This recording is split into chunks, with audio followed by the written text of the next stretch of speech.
All right. Right. Love it. Right. Yeah, there you go. Right. All right. What you got? All right, as we come to the end of the season, it's time for us to have a very real discussion about who the MVP actually is. This season has three leading candidates. Until recently, it seemed like Nikola Jokic was going to run away with the award. It did. Currently averaging 24.7 points, 11.9 rebounds, and 9.9 assists. He's down from that triple-double.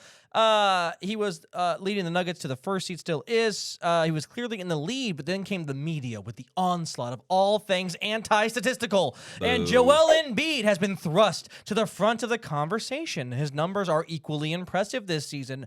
33.5, 10.2, 4.2, while having the Sixers in the second seed in the East. The only team in their way would be the Bucks, who are one, and they are led by Giannis Antetokounmpo. The consensus best player in the world has the Bucks with the best record in the NBA, while averaging 31.3 points, 11.9 rebounds, and 5.6 assists. Gentlemen, make your case for your MVP.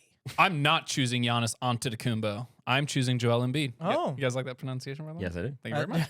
I'm going to take Joel Embiid on this one. We saw the head-to-head matchup where Giannis simply didn't physically quite make a statement against JoJo, and I feel like Joel Embiid has more physicality. I think Joel Embiid has, I don't want to say more versatility when it comes to scoring on the floor, because I do think Giannis has better transition offense. That's pretty much the only check against Joel that, I would say he doesn't have great transition offense. I think defensively, Joel Embiid is solid. I think Giannis barely gets the edge there. But in all reality, Joel Embiid is the only player in the NBA who's still going to consistently somehow put up 38 points and 16 boards on any given night, and then still pair, 5 assists with it. Yeah. It really is something like, if we don't give Joel Embiid the MVP this year, he will be given it next year. Well, but we said that the last 2 years. Exactly. So it's like, okay, It's now time. we give it to him, right? It's time. Or we just wait until next year to do it. So my case, the team built around Joel is perfect right now. Obviously, I talked about the pick and roll situation with James Harden. They're a lot of fun to watch. It makes sense. That team is flowing. Tobias Harris can be your main defender on your main opponent, and then Tyrese Maxey can come off the bench and do whatever he wants and still complement the team. I really like the Sixers in terms of what they've done to build around Joel Embiid, and so I think Joel Embiid is just going to use that, and he will essentially win the MVP, because we've talked about it before. You can't win an MVP if your teammates don't let you, in a way. Like, your teammates can hold you back from winning an MVP. Okay. And I don't think the Sixers are holding Joel Embiid back from winning his MVP. Okay. I'm also taking Embiid. I think he deserves it. I think he's the most impressive big man in the league this season, and I do include Giannis in that. The thing about Giannis is he set his own bar so high. It's a lot. I've made this comparison before. It's a lot like LeBron, where if you're not doing like a 50-point double-double, 50 and 20, we're not really looking at your games going, whoa, what a game, because he set his own bar so high. Look at Embiid, 33.5, 10.5, 54%, and he's making winning plays. He also is tied with Jokic for PER, 31.6. The last 10 MVPs have led the league in PER. And you might have heard the George Karl comments that came out recently, Hall of Fame head coach George Karl, where he said he has lazy defensive possessions. I hate that. I disagree. His usage rate is out of this world. He's playing a career high in minutes, and he's one of the best defensive bigs in the league. So I don't want to say it's okay to take possessions off, but if you compare it, some of his defensive possessions to some of Jokic's defensive possessions, it's leaps and bounds. It's miles. I mean, what was that game? Was it the Rockets or maybe it was the Pelicans, where Jokic was getting blown by in the paint by guards every single possession? His defensive stats were like through the floor on that one. And also, you mentioned this earlier, it's timing. The Nuggets' recent slide is really bad timing. Horrible. And the Sixers have turned it on right at the right time. Yes, they're the number 1 seed. Yes, they're going to probably, at least, I would say, make the second round. I think we can probably agree on, depending on who they play. But Embiid, to me, is just like, he's doing things that we haven't seen in 30-plus years. Actually, so with Joel Embiid has the most points per game and rebounds a game in a season by a player in the last 40 years. He's at 43.6. The last to do it was Shaq in his MVP season, 43.4. The other person, 43.1, Giannis this season. The other person, 43.1, Giannis. He won MVP that year as well. He's the only center to average 30 plus in 40 years for the second time. He did it last year too. And he's also one of the only players to average more points per game. Sorry, the only players to average more points per game than Embiid this year in the last 40 years are Harden, Kobe, and Michael Jordan. Mm-hmm. Those are three of the best shooting guards of all time. A top 2 player ever, a top 15 player ever, and a top, no matter where you put him, probably top 10 shooting guard ever. And Joel Embiid is outscoring these guys. Now, granted, we've seen like an explosion of scoring around the league, but I don't think that should discredit what he's doing. 33.5 by a big man is insane. I mentioned it earlier. He's now got 9 straight 30-plus point games. He is leading his team in a way that is rarely seen. I'm a huge Embiid guy. I always have been, and I'm really hoping that he's able to get this one. And it sounds silly, but that 9.9 assists does make a difference. It not being that 10 assists for Jokic notches it down. Yeah, I assume it'll go back, but yeah. Probably, but if it doesn't, if he ends up with like a 9.8 assist rate instead of that 10.0, he didn't average a triple-double. He didn't average a triple-double, and I also think now you do the eye test, and with a lot of these voters, they're watching Nuggets games and watching Jokic's play, and they're going, I don't know that I can give him 3 straight. So that's why I go Embiid. Okay. I, on the flip side of this, thinks Embiid has the worst case of the 3.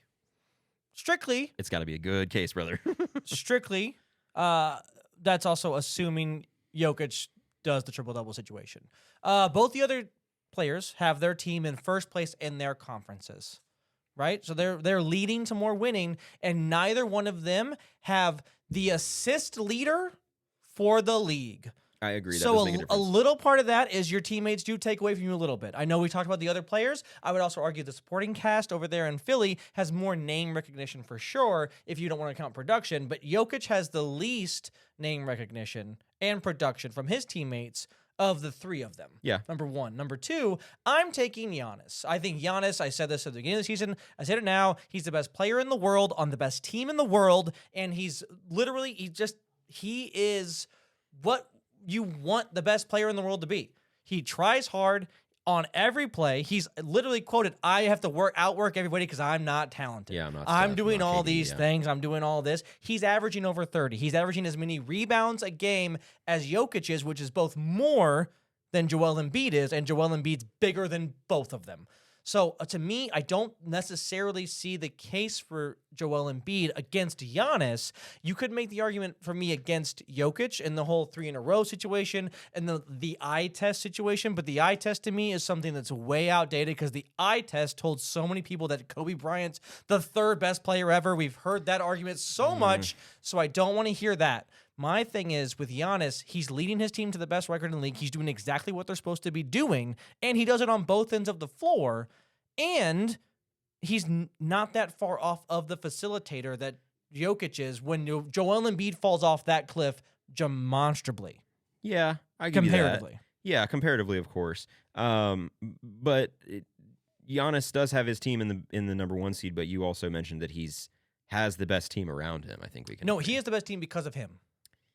Well, they're built around him. It starts with him. It starts with his mentality. Well, it always starts with the best player. For sure. But he also has the best supporting cast around him. No.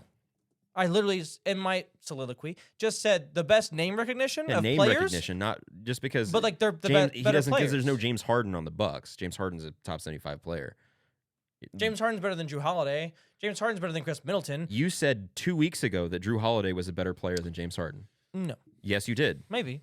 You said it. Maybe, but here we are today. Because we were talking about what if they met up in the postseason, and you said that Drew Holiday was a better player than James Harden. I said I would probably agree with that. The only thing is that James Harden's peaks are higher than Holiday's, but Holiday's more consistent. That's exactly what you said. So now you're going back on that. Yeah. I think that the Bucks have the best all-around team of these 3. I would put Giannis at the 3rd place out of these 3, and that's not anything against any of them. Yeah. There's 3 all-time seasons Yes. that if they weren't happening at the same time, each one of them would run away with MVP. The only argument to me to give Joel Embiid the MVP is one that Nick Wright made, which is it's his turn. I don't care if it's your turn. It's who's the MVP. And that's a little different to me than the wishy-washy, like, he should have got it these other times. Well, he didn't get it the other times. But Yeah. I will say this, if you give it to Joel Embiid now and you don't give it to Giannis and you don't give it to Jokic, then to me, you can't retroactively, you can't go back and go like, well, Jokic shouldn't have had the first 2 because Joel Embiid should have had one of those. Because if Jokic averages a triple-double, to me, there's no argument for Joel Embiid above him. Giannis has played the least amount of games out of those 3, by the way. But it's not demonstrable. It's very, very slim. But I think it's like still, it's that one game was against the Warriors. It could have been that one game against If you're an asking- opponent that Sure. If is you're important. asking me who the best of these 3, yeah, I think it's Giannis. But to your rebounding point, that he's lower on the rebounds than these 2 guys, that's because his perimeter play is more advanced than either of the 2. Because he's actually playing on the perimeter. His handle is intense. And that's one of the reasons he's such a threat and that his scoring is so high is because he can take bigs off the dribble and then he can back down the mix match on the little guys. That's true. transition. Can I also say this? We talk about the Nuggets current, like the Nuggets skid that they had. They were in first place by 7 games. Yeah, but I mean, they're So 5 and how- 5 but- when everybody's eyes turn to the MVP race. So That's again, just what happens. But like, if you're in first place, like if you're Draymond Green, like we won 4 games, we're not going to get up for a game in January. The Nuggets were in first place by 7 games. They don't need to win any more games. They're going to be the first seed, obviously, unless they lose out. So why would they care about going out and playing hard? But we give certain teams a pass. We don't give the Nuggets a pass. And we're like, it's a skid. I'm not They're in giving the anybody first a seed pass by for a a 5 and 5 long stretch. shot.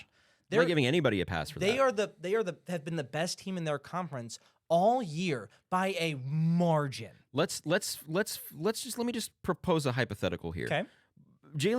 Jason Tatum is like a distant 4th behind these 3. Yeah. But let's just say instead of the Celtics going 5 and 5 and the Sixers going 9 and 1 and Embiid going 8 straight 30-plus point games, it's Tatum, and those roles are reversed, and the Celtics take a lead in the 2 seed and like start bouncing back against the Bucks with the 1 seed.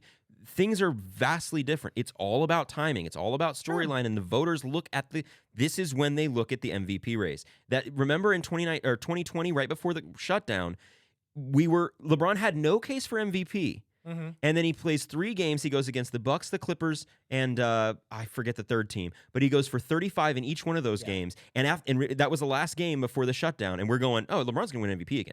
And he probably would have. But why? Because he timed it right. It's all about timing. Sure. So Jokic having this slip is bad timing on his part. That's fair. And Joel Embiid is on fucking fire right now. I would back- argue the smear campaign is the biggest thing, but yeah. And back to What against Jokic? What? Yes. No, I think literally, I don't think when it's a smear campaign. I think it's people going numbers aren't everything, because I don't care about Joel Embiid. I don't care about Nikola Jokic's value over replacement player if he can't stop a wide open layup against a 6'2" guard, and Joel Embiid sending that thing to the 7th row on the other side of the arena. There it is. So a lot of it, and even like the way European-born players have developed, it is a big. They have better big men. You know what I mean? Because they develop as guards or they develop as wings, but they're still massive. And so to the American voter, the people that vote for MVP, they see that and they're like, oh, well, yeah, he's big, so he should be able to defend a 6-foot guard or whatever coming through the paint, but he can't. And so it's not only an eye test thing, I think it's a bit of a nationality thing too. And it has nothing to do with it. It's purely, hey, this is what we're seeing now. Play The guards style are than play nationality. style. Thank you. Yeah, play who style. you like to watch. Yeah, exactly. And while the guards are much better in the NBA, which you can make that argument all day, obviously, I don't know, man. The Celtics, we talk about the Nuggets slipping. I think you have to also put that on the Celtics for slipping. You know, injuries with Robert Williams, Jason Tatum in and out of the lineup. Jaylen Brown has had this renaissance, which has been really fun to watch. He's been great. But Marcus Smart is what? Grant Williams is now just non-existent. Yeah. Like, this team was supposed to be better this year. And that's why they were it's- better for the entirety of most of the season. We also But I think we can probably all agree that we would take the Celtics over the Sixers in a 7-game series, right? No. I don't know anymore. I don't know anymore. And that's the thing. Last week, 100% Celtics over Sixers. I don't know anymore. And I don't that know is anymore. 'Cause fascinating to what do me. they do I think with that's Embiid? I think that's super interesting to Yeah, me. but We that's been the whole rivalry for the last. My 5 thing about years. Giannis, we do forget that the Bucks just went on a 16-game winning streak not that long ago. Yeah. So to me, I'm like, we're talking about literally the 8 games that they're on versus twice as many wins. And Yeah. Giannis was on a tear. And I understand Well, that 10 games, it's 9 games. that it's 8 games, timing. yeah, you're right. That it's timing, but also it's the whole season. And then maybe if we're going to say that, and that's fine, if it's timing and it's narratives, and if you want to be like narrative and timing, that's why Joel Embiid should win, sure. To me, that's the only argument is it's his turn. These other guys have won so I don't much. think Give it's him the only to me, argument. it's like Yeah, a no, I don't think that's the 33 and a argument. half.